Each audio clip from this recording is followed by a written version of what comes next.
வணக்கம். என்னோட எம்பி பதவியை நான் ராஜினாமா செய்யவிருக்கிறேன். வருகிற சட்டமன்ற தேர்தலில் என்னுடைய மாநிலத்தில் இருக்கக்கூடிய 234 தொகுதிகளிலும் என்னுடைய கட்சி போட்டியிடும். நான் தான் முதல்வர் வேட்பாளர். இப்படி பாஜக கூட்டணியில் அங்கம் வகித்துக் கொண்டிருக்கக்கூடிய ஒரு மிக முக்கியமான தலைவர் மோடி அமித்ஷாவை பார்த்து சொல்லியிருக்கிறார். மோடி அமித்ஷாவை இப்போ புலம்பிட்டு இருப்பாங்க. எப்படி தெரியுமா? என்னப்பா தேர்தல் வர்ற நேரத்தில் இந்த மாதிரி குண்டை தூக்கி வீசிட்டானே அப்படின்னு.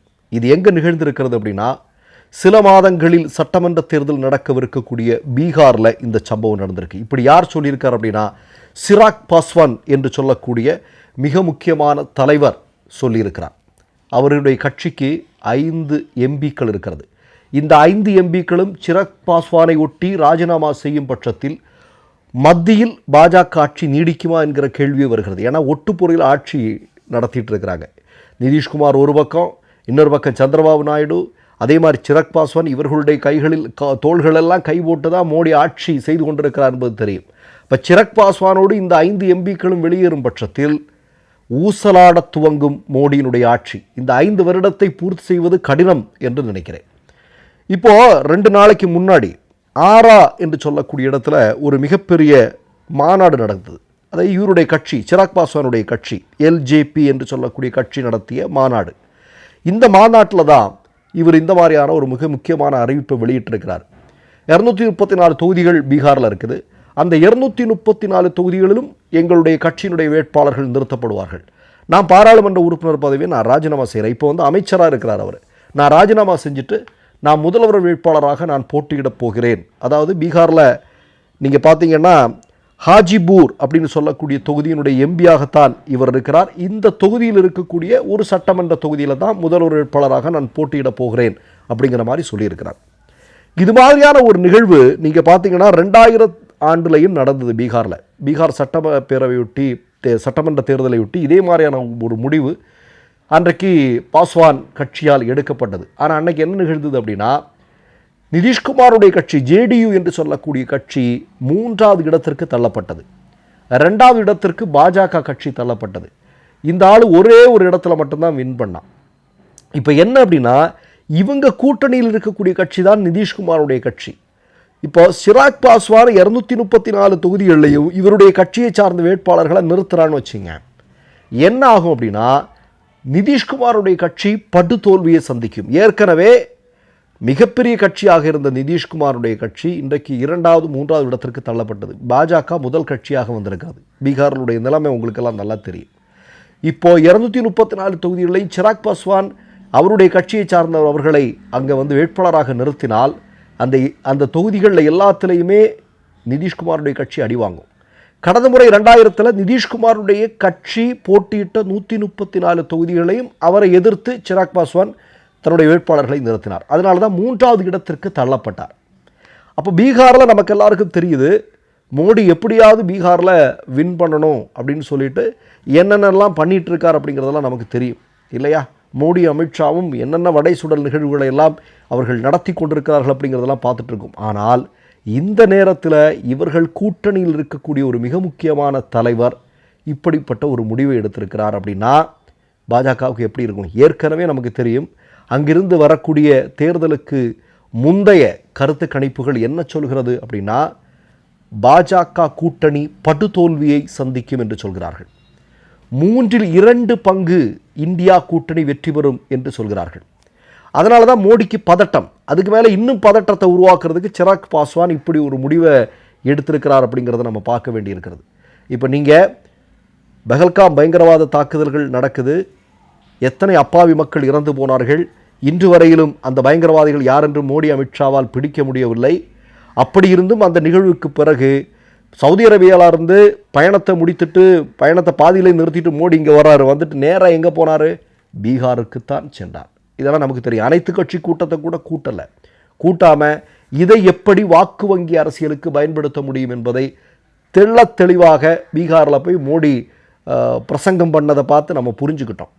அப்போது இப்படி ஒரு விஷயம் அங்கே நடந்துகிட்ருக்கு. இப்போ நீங்கள் பார்த்தீங்க அப்படின்னா ஜேடியு ஆகட்டும் அல்லது பிஜேபி ஆகட்டும், சிராக் பாஸ்வானுடைய இந்த முடிவினால் கதிகலங்கி போயிருக்கிறாங்க.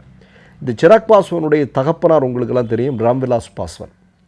இந்த ராம்விலாஸ் பாஸ்வான் எப்படின்னா ஒன்றியத்தில் யார் ஆட்சி பொறுப்புக்கு வர்றாங்களோ அவங்க கூட தான் எப்போதுமே அவர் வந்து கூட்டணி அமைத்து ஆட்சி பொறுப்புக்கு வந்து கொண்டிருக்கக்கூடிய நபர். அவருக்கு ஒரு பெரிய ரெக்கார்டு ஒன்று இருக்குது.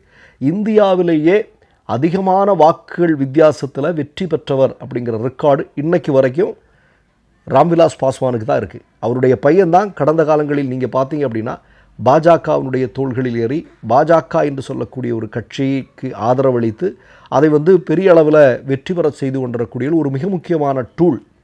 ஆனால் இன்றைக்கு அந்த சிராக் பாஸ்வான் சொல்கிறாரு, இல்லை நான் 234 தொகுதிகளில் என்னுடைய கட்சி தனித்து போட்டியிடும் என்று சொல்லியிருக்கக்கூடிய நிகழ்வை வந்து நம்ம இந்த இடத்துல பார்க்க வேண்டியிருக்கிறது. ஆனால் பீகாரில் சமீப காலமாக என்ன நடந்துகிட்ருக்கு, பாஜக கூட்டணியில் இருக்கக்கூடிய பெரும்பாலான மிக முக்கியமான கட்சியும் அதனுடைய தலைவர்களும் அந்த கட்சியிலிருந்து வெளியேறி கொண்டிருக்கிறார்கள். இதே சிராக் பாஸ்வானுடைய உறவினர் வந்து சமீப காலத்தில் ஒரு 2 வாரத்துக்கு முன்னாடி நான் இனிமேலாம் பாஜக கூட்டணியில் தொடர விரும்பவில்லை என்று சொல்லி அவர் வந்து வெளியேறிய காட்சியை பார்த்தோம். அவர் வெளியேறிய எங்கே காங்கிரஸ் கூட்டணிக்கு வந்திருக்கிறார். அது மாதிரி மிக முக்கியமான ஒரு தலித் தலைவர் பீகாரில், அவர் என்ன பாஜக கூட்டணியை எதிர்த்து அவர் காங்கிரஸில் தன்னுடைய இயக்கத்தோடு அவர் சேர்ந்து இருக்கக்கூடிய காட்சியை பார்க்கிறோம். அப்போ அது என்ன சொல்லுது அப்படின்னா, பீகாரில் ஒரு தெளிவான ஒரு விஷயத்தை, ஒரு பீகார் மக்களுடைய தெளிவான மனநிலையை படம் பிடித்து காட்டுகிறது. மோடி அங்கே பெரும் தோல்வியை சந்திக்கவிருக்கிறார், எதுவுமே அங்கே கை கொடுக்க போகிறதில்ல அப்படிங்கிறது தெள்ள தெளிவாக இருக்கிறது. ஒரு 6 மாதத்திற்குள் நடக்கக்கூடிய பீகார் சட்டமன்ற தேர்தலில் பாஜக மண்ணை கவுவதோடு, இப்போ நான் சொன்னேன் இல்லையா, சிராக் பாஸ்வானுடைய கட்சிக்கு 5 பாராளுமன்ற உறுப்பினர்கள் இருக்கிறாங்கன்னு. இந்த 5 பாராளுமன்ற உறுப்பினர்கள் வெளியேறும் பட்சத்தில், நிதிஷ்குமார் தோல்வியுறும் பட்சத்தில், நிதிஷ்குமாருடைய எம்பிக்களும் விலகும் பட்சத்தில் பாஜக ஆட்சி, மோடி ஆட்சி இந்தியாவிலிருந்து துடைத்தெறியப்படும். அதுதான் இன்றைக்கு எல்லோரும் பேசிக்கொண்டிருக்கக்கூடிய விஷயம். எல்லாருக்குமே நல்லா தெரியுது, பாஜக கூட கூட்டணி வைத்தால் அந்த கட்சிக்கு சங்கு தான், அதில் எந்த விதமான சந்தேகமும் இல்லை என்பது எல்லாருக்குமே தெரியும். ஆனாலும் சில பேர் பாஜகவோடு இன்னும் ஒட்டும் உறவும் வைத்திருப்பது என்பது அந்தந்த மாநிலத்தின் மக்களுக்கு மிகப்பெரிய துரோகம் இழைப்பது மாதிரி. இப்போ தமிழ்நாட்டில் இது நடந்துட்டு இருக்குல்ல, தமிழ்நாட்டில் ஒரு பெரிய கூட்டத்தை வளைச்சி போடுறதுக்கு பாஜக முயற்சி செய்யுது. அமித்ஷா வராரு, யாரோ வராங்க, பேசுகிறாங்க, என்னெல்லாமோ கணக்குகள் நடத்துது.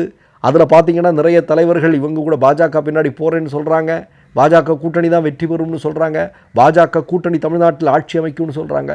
இதெல்லாம் தமிழ்நாட்டிற்கும் தமிழ் மக்களுக்கும் எவ்வளோ பெரிய துரோகம் இல்லையா? நமக்கு எல்லாருக்கும் தெரியும். ஏன்னா இவர்கள் ஆட்சி நடக்கக்கூடிய மாநிலங்கள் இருக்கக்கூடிய மாநில கட்சிகளுடைய நிலைமை என்னங்கிறது தெரியும், இவர்களுடைய ஆட்சி நடக்கக்கூடிய மாநிலங்களுடைய மக்களுடைய நிலைமை என்னவங்கிறது தெரியும்.